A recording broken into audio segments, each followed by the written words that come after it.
Hello, everyone. My name is Alexander Lucard, and I am an HMIS system administrator for Montgomery County.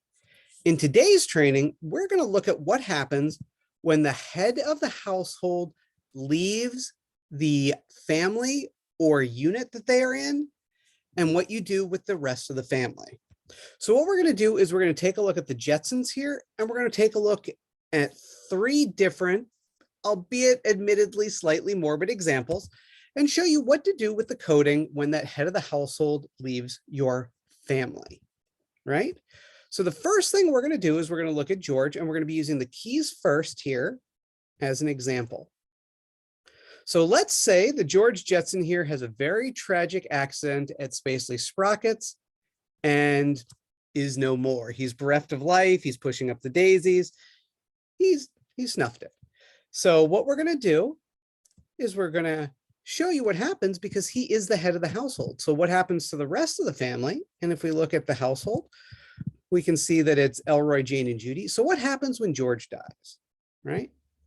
So what we're going to do is we're going to code this out for like 12/31/2025.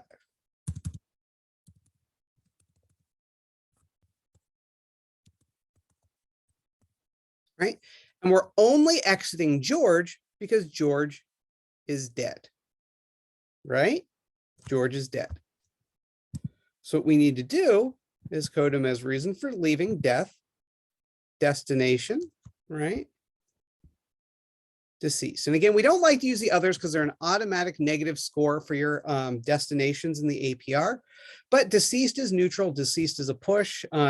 Unlike the other ones in here, it doesn't count as a negative, and it's honest. We have to be honest, and George is dead. We aren't going to say that, oh, he completed the program because he died.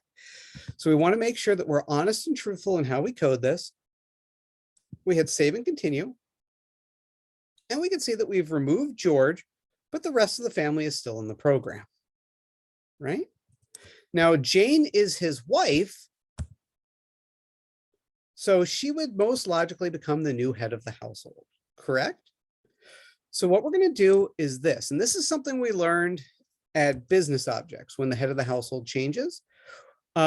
Previously, until now, we thought that you were supposed to do an interim and update the head of the household there.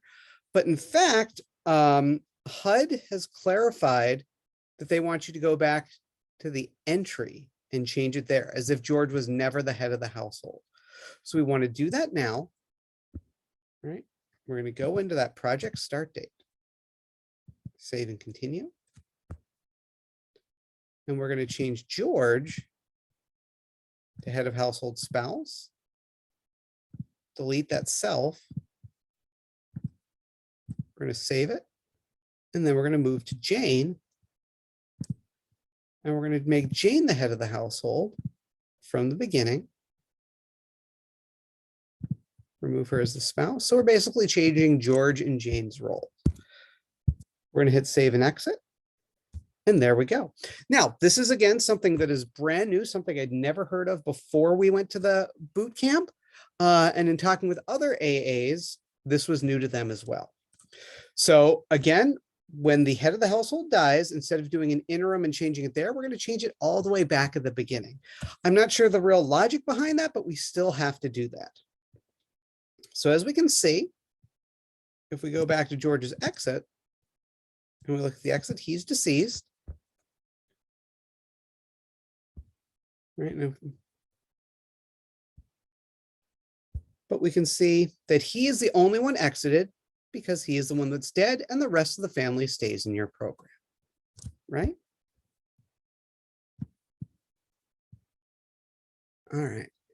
So now let's take a look at a slightly more morbid example because this is part of the training and, you know, death happens. So let's say instead of an accident Spacely Sprockets, George and Jane get in a car accident and they both die, leaving the children alone, right? Again, we're going to do 12/31/2025, 6 p.m. Reason for leaving. And notice again, we're only checking the people who are dead. We're checking them out separately, right? Because the kids are not dead and we don't want to mark the children as deceased as well. Only the person that's died or people that have died should have a check by their name when we're doing this. We save and continue, and there we go.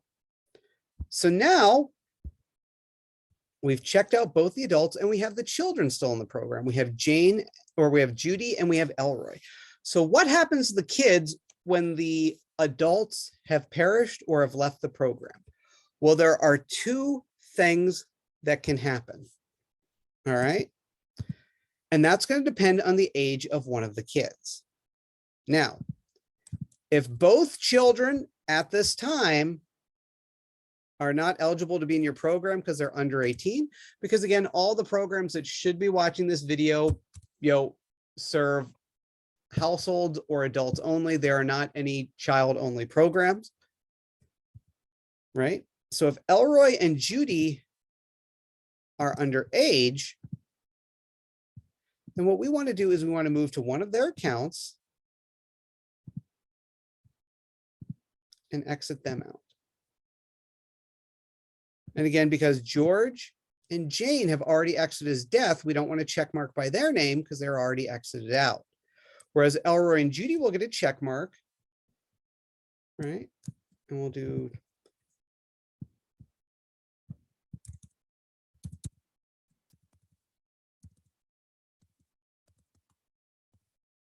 and then the reason for leaving will be needs could not be met.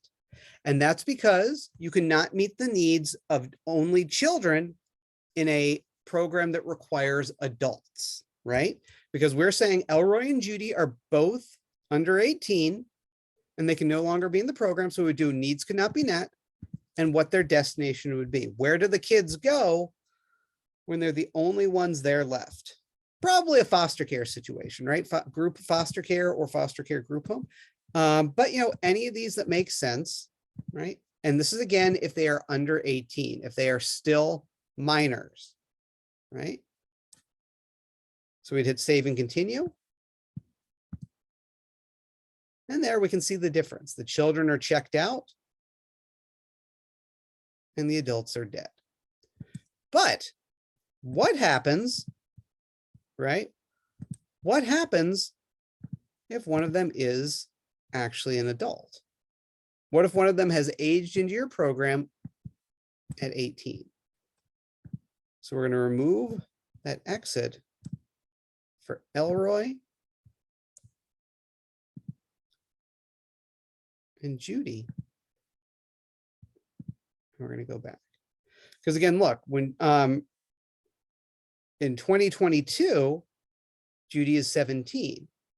And if we are saying that George and Jane died in 2025, she's going to be over 18. So they can technically stay in your program because that would make, Judy, daughter Judy is now over 18 and will be in the program, right? She and Elroy can stay in the program because one of them is now over 18. They're no longer a minor. Does that make sense, guys? So what we would do is instead of checking them out, we would once again go back into that project start date. And for daughter Judy, she would become the head of the household way back at the entry date. I know. And so we have to change all these again. Head of the household's other relation member.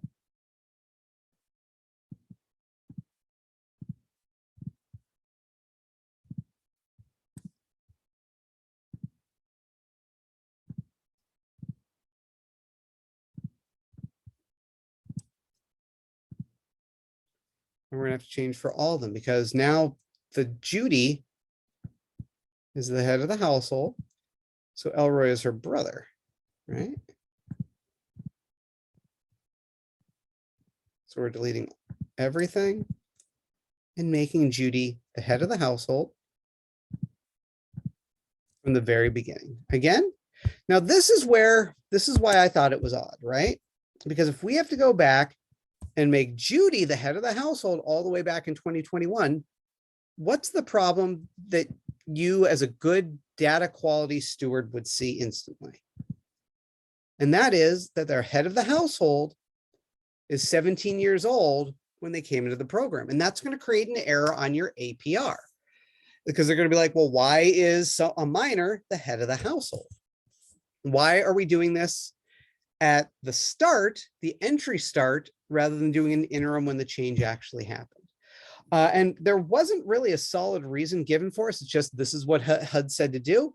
And they said when that error does come up in your APR, you would put in a note in your LSA or your SAGE or whatever you're sending that ABR to. And you would say, hey, your instructions were to change the head of the household at entry, and she wasn't 18 at that time. She is 18 now, but per your instructions, we changed it at the entry date rather than doing an interim. And that is why we are getting this error, and HUD will okay it. They'll give you a pass. Again, it's a little confusing. It's a little non-logical, but it's still something that we're supposed to do now according to HUD. This is what we learned in the WellSky Community Services Boot Camp in June, and I wanted to make sure that we passed it on to you guys. This isn't going to happen very often, but just in case, I wanted you guys to know. So again, even though she's 17, we put her at the head of the household at the start. We change all the head of the household relations, but we're not done yet because remember, we actually want to manage the household and change it here too. So daughter Judy becomes the head of the household. And we change the relationship. Notice brother and sister is not in here, which I think is interesting. So other relative.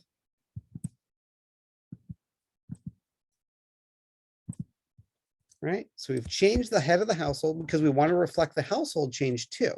Now they didn't actually mention changing the household, just the relationship to head of household and the entry exit, but we should do it here too because we want that uniformity. We want that cohesion between the household and the relationship to head of household under the entry exit. So we would make the change here as well. And again, it seems a little weird that a minor is the head of the household, but again, that's HUD's instructions. And although I still think it would make more sense to do it under the interim, it doesn't matter what I think. It matters what HUD's guidelines are, and that's what we follow. And again, that's why the reason we wanted to do this video today, because what do you do when the head of the household change? What do you do when all the adults in the household die? We wanted to show you both of those, and that makes sense to put them in this video. So I hope this makes sense to you. It will be something that you'll probably forget without watching this video from time to time, because it doesn't follow the usual flow of community services or service point. But again, that's why we're making this video, so you have it as an easy reference. That's all I've got for you today. I want to thank you for joining me for this training, and I look forward to doing more with you in the future. Have a great day.